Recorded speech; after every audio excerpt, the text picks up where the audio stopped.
Buenos días, bienvenidos a nuestro webinar semanal donde analizamos la operación del sistema eléctrico, los mercados de commodities y futuros de electricidad. Como siempre, empezamos con la operación real del sistema eléctrico y empezamos analizando la evolución semanal de la demanda eléctrica. Como pueden ver en este gráfico, tenemos la evolución de los últimos 9 años y en rojo el 2023.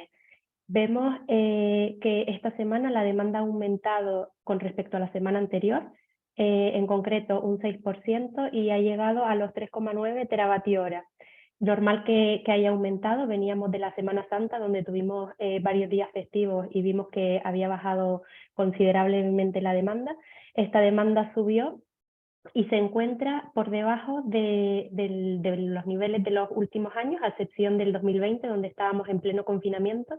Y interesante mencionar que está por debajo incluso de la demanda del año pasado, del 2022, cuando era Semana Santa. O sea, estamos en unos niveles inferiores a los 4 teravatios hora, que como podemos ver en este gráfico, la demanda ha estado por debajo de 4 teravatios hora en momentos muy particulares, ¿no? En pleno confinamiento, que es la línea azul con el COVID, y algunos momentos puntuales, como puede ser a final de año, el año pasado, donde sabemos que por fiestas también disminuye la demanda, y en Semana Santa, por ejemplo, el año pasado.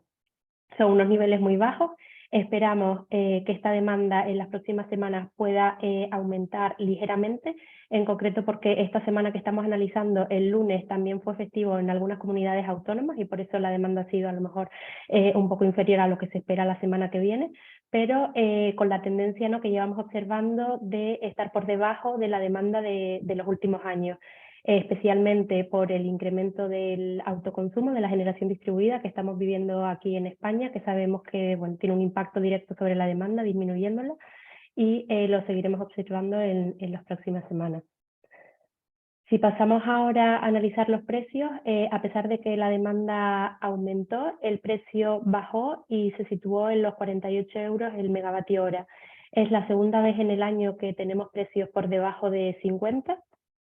La tercera semana de enero tuvimos un precio por debajo de 50, llegó a los 38 euros megavatio hora, pero había sido una demanda con un viento excepcional, se los mostraré en la slide siguiente, que fue lo que provocó al final, ¿no?, esa bajada de los precios. Esta semana tenemos un mix un poco diferente, no con ese viento excepcional, viento alto para la época del año en la que estamos, pero no tan fuerte como en enero, una mayor participación de solar y también una demanda más baja. Podemos ver también en la leyenda de este gráfico que el year to date, gracias a estos precios más bajos que estamos observando desde principio de marzo, nos estamos alejando de esos 100 euros el megavatio hora que llegamos a alcanzar y ya estamos en un 91,5 frente a los 223 euros que teníamos el año pasado por la situación también geopolítica que teníamos y pues por encima de los 48 euros que teníamos en el 2021. Hemos añadido esta semana el comportamiento de la generación eólica en España semanal, un poco para explicar al final ese precio bajo que teníamos en enero. En la línea roja ven la generación eólica de este año y pueden ver cómo esa tercera semana de enero teníamos una generación eólica bastante elevada, 2,4 teravatios hora, que al final fue un máximo histórico, ¿no?, que alcanzamos y que permitió esa bajada de los precios. Vemos también en este gráfico que esta tecnología es bastante volátil y variable, pero podemos observar una tendencia, ¿no?, de mayor generación y mayor pico al principio y al final de año, y vemos cómo en primavera y en verano esta generación suele reducir, ¿no?, su participación. En concreto esta semana, si lo comparamos con el pico de enero, bastante bajo, pero si lo comparamos con los años anteriores, vemos que ha sido la mayor generación para esta semana del año, ligeramente por encima de 1,5 teravatios hora. Si miramos ahora, pasamos a analizar el detalle horario de la generación eólica y solar en los distintos países, en Portugal, España y Francia. Podemos ver cómo la generación en España eólica fue baja al principio de la semana y fue aumentando, ¿no?, a partir del miércoles. Por el lado de Francia vemos cómo fue bastante constante y tenía mayor generación, sobre todo el miércoles. Dándole cifras exactas, en España generamos de los 30 gigavatios que ya hay casi instalados de esta tecnología. Esta semana generamos con un promedio de 9 gigavatios, con un mínimo de 2 gigas el martes y con un máximo de 17 gigas el viernes. Y por el lado de la solar, ha sido en el total de la semana inferior a la semana anterior, principalmente por tener mayor generación eólica. Comentamos, ¿no?, en otros webinars que cuando aumenta el recurso, la generación eólica, suele disminuir la generación solar por tener un peor tiempo. Esta semana volvemos a ver cómo esa generación solar ha disminuido con respecto a la semana anterior, por lo que les comento, y hemos tenido de los 20 gigas que ya hay casi instalados en España, tuvimos un máximo el martes, coincidiendo con el día de menor viento, de 14 gigas a las 2 de la tarde. Si ahora pasamos a analizar el conjunto de todas las tecnologías, podemos ver cómo la nuclear generó con sus 7 reactores durante toda la semana, disminuyendo a 6 gigas el domingo cuando teníamos menor demanda y mayor generación eólica. Vemos como la cogeneración y el carbón siguen comportándose también bastante similar a las otras semanas. El carbón aportando un 1% a la matriz, bastante poco. Luego por el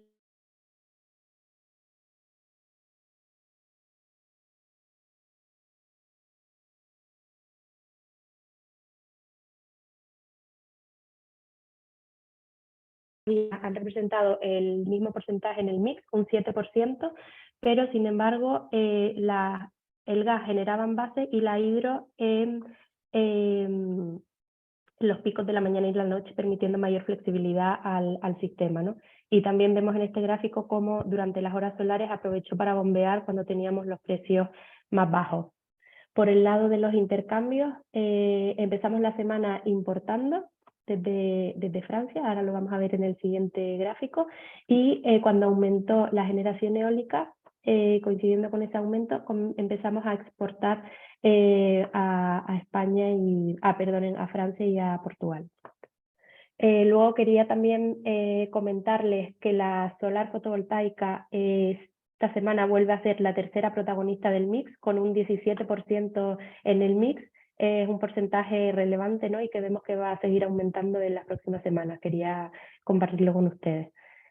Ahora, si pasamos a analizar los intercambios rápidamente, vemos pues lo que les comentaba, cómo estuvimos exportando a partir del martes hasta el domingo hacia Portugal y Francia, Portugal en verde y Francia en azul, y importamos desde Francia el lunes con solo 2 horas de exportación durante las horas solares a Francia.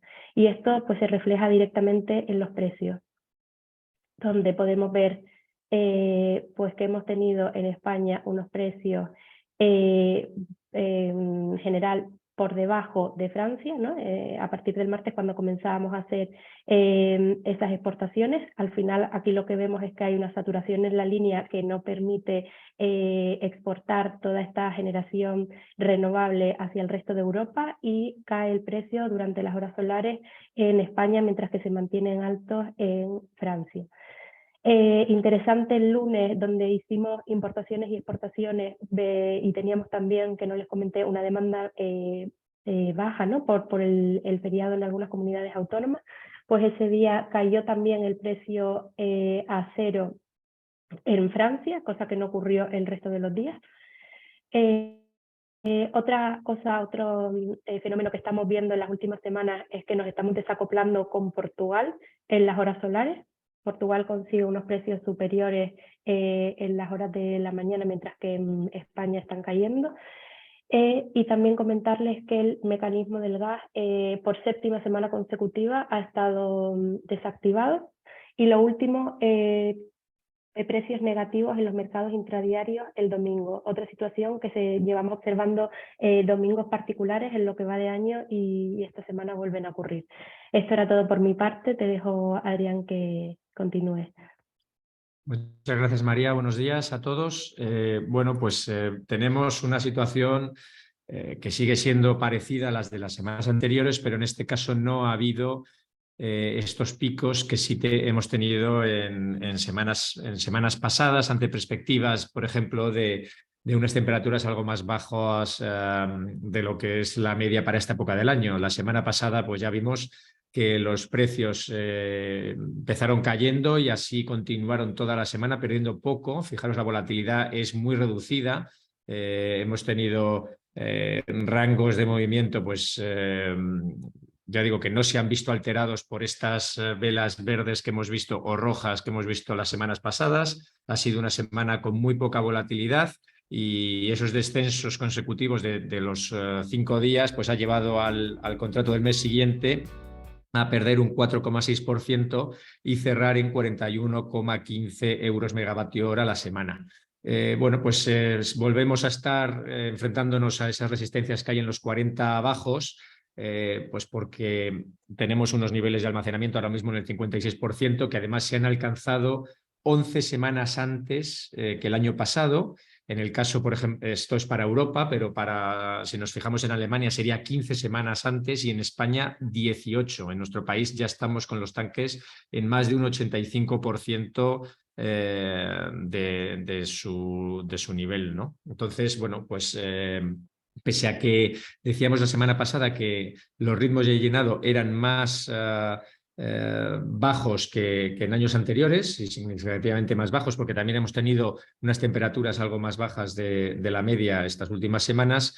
Eso no quita que partiendo de niveles tan altos en los que terminó el invierno, pues haya sido fácil mantener estos 56%, 85% en el caso de España. ¿Qué nubarrones hay ahora mismo en el mercado de gas europeo? Pues bien pocos.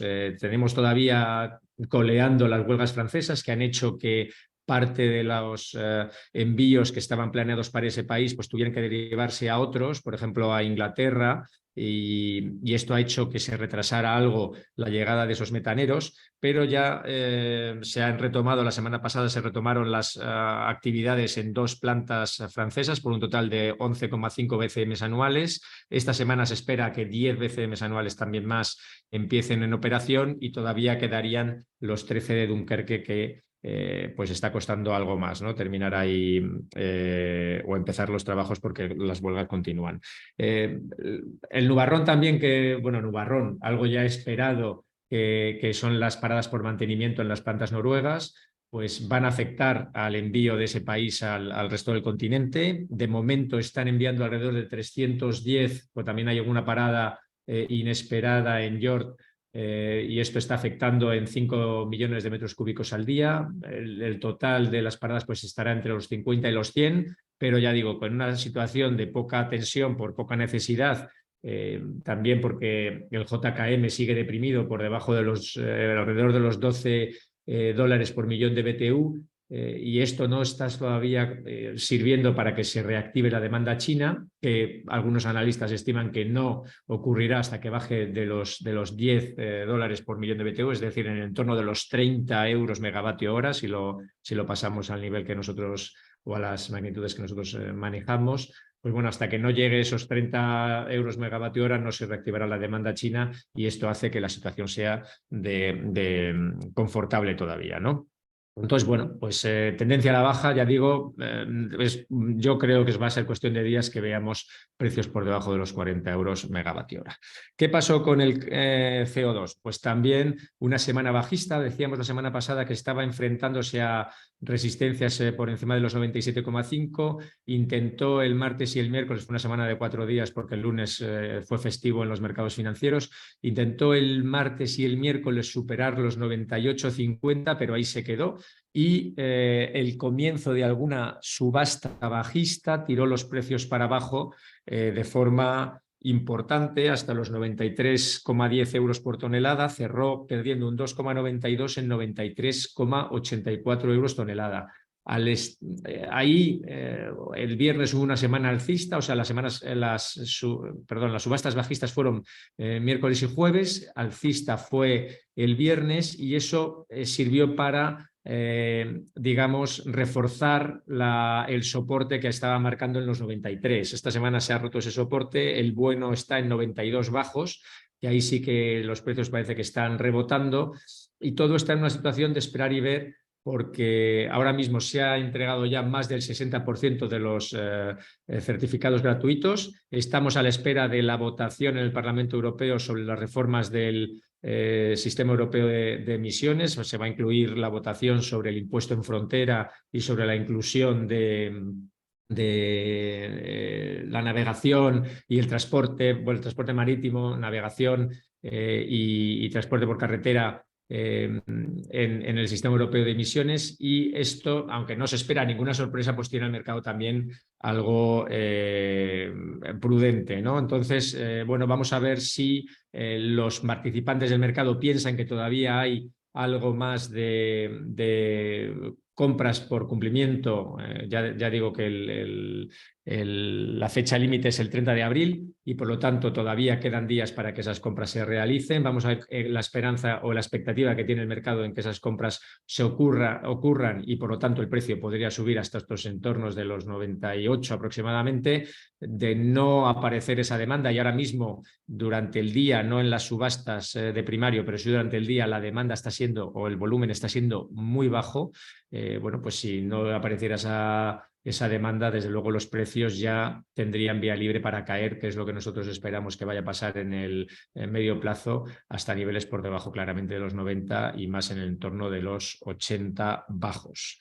Por último, el petróleo se mantuvo aproximadamente, subió un 1,4. Este es el gráfico que, por ejemplo, no pudimos ver la semana pasada. Fijaros cuando se anunció el recorte de producción de la OPEP, el hueco, el gap de apertura que tuvo el precio del petróleo. Normalmente estos huecos tienden a ser cerrados en semanas posteriores para que la tendencia pueda seguir consolidándose.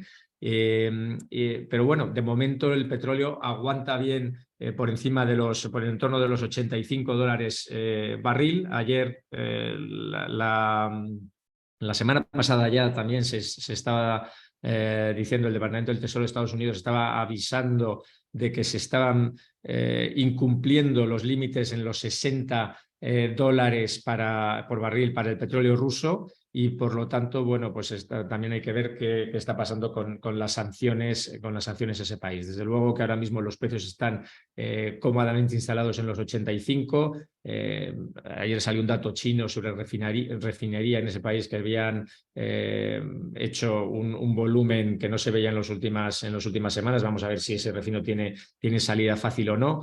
Pero es verdad que los precios, desde el recorte anunciado por la OPEP Plus, inesperado, no han retrocedido nada y están, ya digo, sobre los $84-85 por barril. Cerraron la semana pasada en 86,31 dólares barril. ¿Y qué pasó con los futuros españoles? Bueno, pues pese a que el complejo energético fue bajista, tenemos rendimientos mixtos. Sí que es verdad que el Q3 sigue cediendo poco a poco posiciones, está en 119,5, perdió un 0,40%, va cayendo poco a poco, como están también cayendo los precios, ya decíamos, en el contado. Es el más impactado, se ve, por lo que pasa en el corto plazo. El Q4, sin embargo, subió un 3,10 hasta los 133 euros megavatio hora, y el Q1,24 subió un 2,25 hasta 130. En los CAL, pues también hubo rendimientos diferentes. El 24 subió un 1,24 hasta 106 y el 25 cayó un 0,5 hasta los 92,25 euros megavatio hora. Esto era todo por mi parte. Muchas gracias. Hasta la semana que viene.